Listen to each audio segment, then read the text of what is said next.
કે તમે સિંહનો ભોગ આપો ને, બહુ અદભુત પ્રણામ કરું છું કે તમે સિંહનો ભોગ આપો ને. તમે બિચારા લાચાર માણસો એટલે આમની જોડે જનારા પણ લાચાર જ છે. એટલે મને તમને ભાઈ આપણે બંને ચકલી બનાવો તો 500 કરોડ ભેટ આપું, આજે જ બનાવો, અત્યારે જ હાલ જ ચકલી બનાવો તો બધું અમારી મિલકત તમને ભેટ આપી દઈએ. એટલે આ બેવકૂફો છે, આમને મારવા પડે સાહેબ. ના ના, સંવિધાન કોઈના બાળકનો તમે જીવ લો એના પર દયા ના હોઈ શકે સાહેબ. તમને ધન્યવાદ અને આ ચાલુ રાખવા ઝુંબેશ આપનો. તો જય દ્વારકાધીશ, જય ઝોપડીમાં, જય મેલડીમાં બધા મિત્રોને. તો મિત્રો હાલ હું એક ઇન્સ્ટાગ્રામમાં રીલ જોતો હતો, તો રીલ જોતા જોતા આપણે એપીપી અસ્મિતા ન્યૂઝના ઓનર રોનકભાઈ પટેલનો વિડીયો વચ્ચે મારા આવ્યો. તો એ વિડીયો કોઈ ખોટો નહોતો, વિડીયો સાચો જ હતો.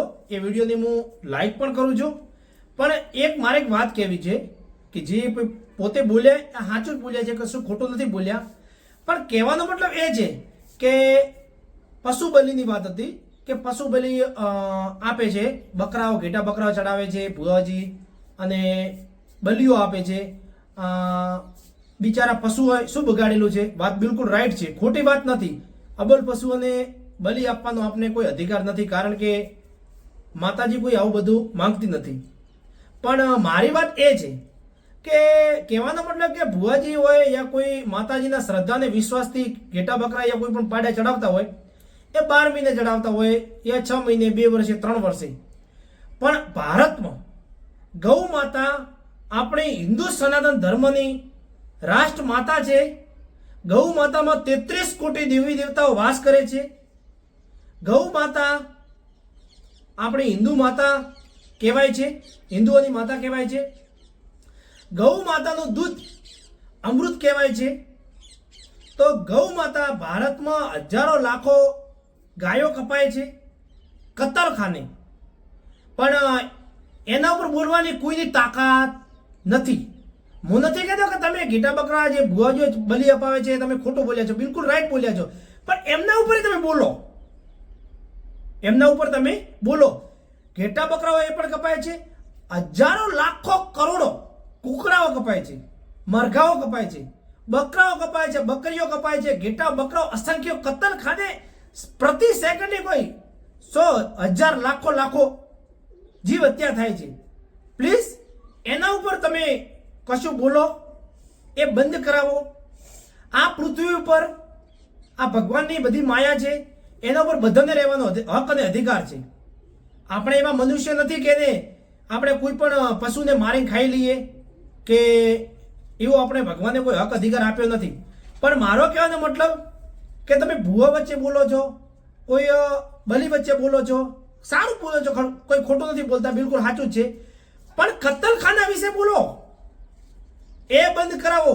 આ તો પશુ બલિ થાય છે, આપણે ન થવી જોઈએ કહેવાનો મતલબ. પણ 12 મહિને, 2-3 વર્ષે, 1-2 વર્ષ ચડાવતા હોય 2 નંબરની વાત છે. પણ હર પ્રતિ સેકન્ડની લાખો જીવ હત્યા થાય છે. એનું શું? સરકાર એના માટે કોઈ એક્શન ના લઈ શકે? સરકાર એના સામે કોઈ એક્શન ના લઈ શકે? કેમ એને જીવવાનો કોઈ હક અધિકાર નથી?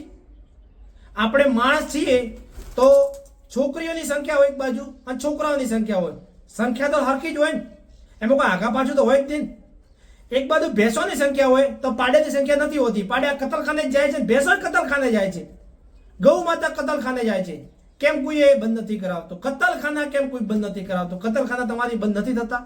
તમે એમનો પર્દાફાશ નથી કરી શકતા?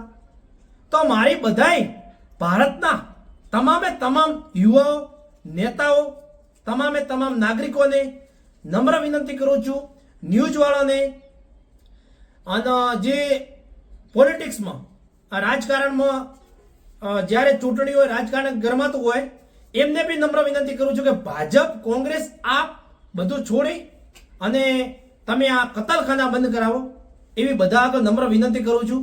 બાકી તમે વાતોમાં ફાંકાબાજી કરી અને ચૂંટણીઓ હોય ત્યારે મોટી ફાંકાબાજી કરો છો અને વાતો કરો છો કે અમે કામ કરીશું. નામના કામ મત કરો, કોઈ સારા કામ કરો.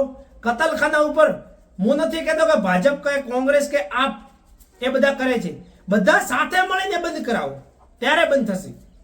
એમને પણ જીવવાનો અધિકાર છે, અધિકાર નથી એવું નહીં, અધિકાર છે. તો પ્લીઝ વિડીયો વધુમાં વધુ શેર કરો. અને એવું નથી કે ભુવાઓ જ બલી આપે છે. કત્તલખાના પ્રતિ સેકન્ડ લાખો હજારો હત્યાઓ થાય છે, એમના ગળો કપાઈ જાય છે. તો બધાને નમ્ર વિનંતી કરું છું કે વિડીયો વધુમાં વધુ શેર કરો. આ વિડીયો શેર કરવાથી કોકની જીવ હત્યા બચશે, અને બચે તો ઠીક છે, પણ કોકને સમજણ આવશે, કોક વળી સારો માણસ હશે તો એના ઉપર એક્શન લેશે. તો વિડીયો પૂરો તમે જોઈ લીધો હોય તો પ્લીઝ વિડીયો વધુમાં વધુ શેર કરજો. એટલી તમારા આગળ નમ્ર વિનંતી. જય ઝોપડીમાં, જય મેરડીમાં, જય દ્વારકાધીશ.